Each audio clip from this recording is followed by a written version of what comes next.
नमस्ते दोस्तों, astro NKS channel में आप सभी का स्वागत है। आज हम ग्रहों के राजा सूर्यदेव के बारे में चर्चा करेंगे। सूर्य प्रथम भाव या कि लग्न में क्या प्रभाव देता है।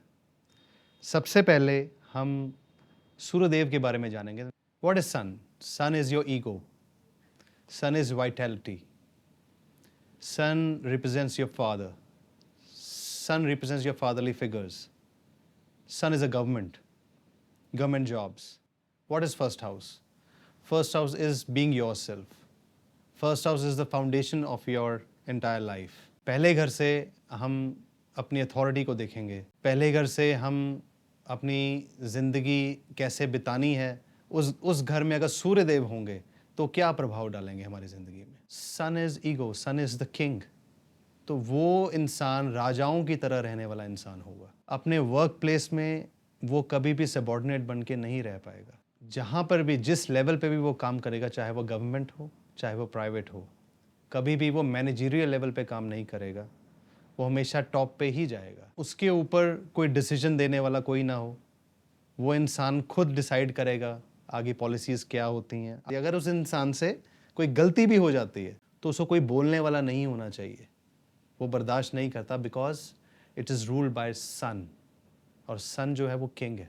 किसी इंसान को, फॉर एग्जांपल, अगर जिसका सूर्य प्रथम भाव में है और वो किसी कंपनी का सीईओ है या किसी गवर्नमेंट में अच्छे पद पे है, तो उसके जो सबॉर्डिनेट हैं, अगर उनको कोई चीज़ चाहिए तो वो इस इंसान की मर्ज़ी होगी कि वो उस इंसान को, जो उसका सबॉर्डिनेट है, उसको वो चीज़ कितनी देनी है और कैसे देनी है। इट इज़ ऑल बिकॉज सन की जितनी भी क्वालिटीज़ हैं वो इंसान के अंदर आ जाएगी और वो अपने आप को राजा की तरह वहाँ पे महसूस करेगा। और राजा जैसे प्रजा को देती है कि भाई मेरे को इसको इतना देना है, इतना मेरे को नहीं देना है, वो उसकी ज़रूरतों को नहीं देखेगा, वो अपनी मर्ज़ी देखेगा कि कैसे करना है हमने। तो ये सन यहाँ पे इंसान को ऐसा व्यक्तित्व देता है। Sun gives natural leadership quality. इस इंसान में इनबिल्ट अपने आप ही, इसको किसी से सीखने की ज़रूरत नहीं होती। राइट फ्रॉम द बिगनिंग उसके पास एक ऐसी लीडरशिप क्वालिटी होती है जिससे वो आगे से आगे लाइफ में बढ़ता ही जाता है और एक टाइम पे वो लाइफ पे टॉप पोजीशन पे आ जाता है।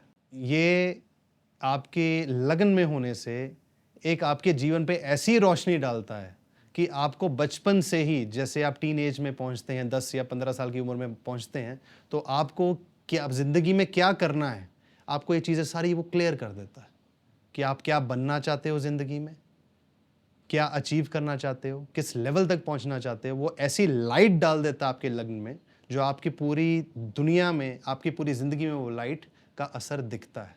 सूर्य प्रथम भाव में होने से एक और चीज़ आपको बड़ा फ़ायदा देती है, वो है कि आपके जो वाइटल ऑर्गन्स हैं और आपकी जो बोन्स हैं, ये बोन्स का कारक है सूर्य, वो हमेशा स्ट्रांग रहती हैं। आपको कभी बोन्स की डिजीज़ नहीं आ सकती अपनी लाइफ में। हाँ, बाकी प्लैनेट्स के जो एस्पेक्ट्स हैं वो अलग हैं। मैं अभी सिर्फ सूर्य की बात कर रहा हूँ जो लग्न में बैठा है। वो आपको एक बेसिक नेचर है उसका, मैं वो डिस्कस कर रहा हूँ कि वो आपको एक अच्छी वाइटैलिटी और आपके बोन्स को इतना स्ट्रॉन्ग कर देगा, आपको कभी उसमें दिक्कत नहीं आने देगा। अब ये तो हुए सारे पॉजिटिव एस्पेक्ट, इसके नेगेटिव भी हैं। ये आपकी ईगो इतनी बूस्ट कर देगा क्योंकि वो राजा है, वो अपने आप के सामने किसी को कुछ नहीं समझता। सूर्य लगन में बैठ के आपको राजाओं जैसी फीलिंग देता है। तो जब आप किसी को कुछ समझोगे नहीं तो आपकी ईगो जो है वो बहुत हाई पे चली जाएगी, और ये यहाँ पे आपके जॉब में या आपके बिजनेस में ये प्रॉब्लम भी क्रिएट कर सकता है, क्योंकि आपको कोई इंसान अगर कुछ समझाने की कोशिश करेगा तो आप नहीं समझोगे, क्योंकि आप समझते हो कि जो आपने बात करी है, जो आप कर रहे हैं वही सही है, कोई और इंसान आपको गाइड कर ही नहीं सकता। सूर्य का ये एक नेगेटिव प्रभाव ये है कि ईगो से आपको बचना है। अगर इसका आपने शुभ प्रभाव देखना है तो आपको ईगो से अपने आप को हटाना पड़ेगा, हम्बलनेस लानी पड़ेगी, अपने वर्क प्लेस में भी, अपने बाहर जहाँ आप जाते हैं, अपने दोस्तों के बीच में भी। जब राजा प्रजा के साथ एक कंफर्टेबल एनवायरनमेंट में आ जाएगा तो प्रजा कितना मदद करेगी राजा को, वो आप सोच भी नहीं सकते। और अगर तानाशाह राजा कहलाएगा तो वो फिर पीठ पीछे सबकी बुराइयां ही होती हैं, आपको पता ही है।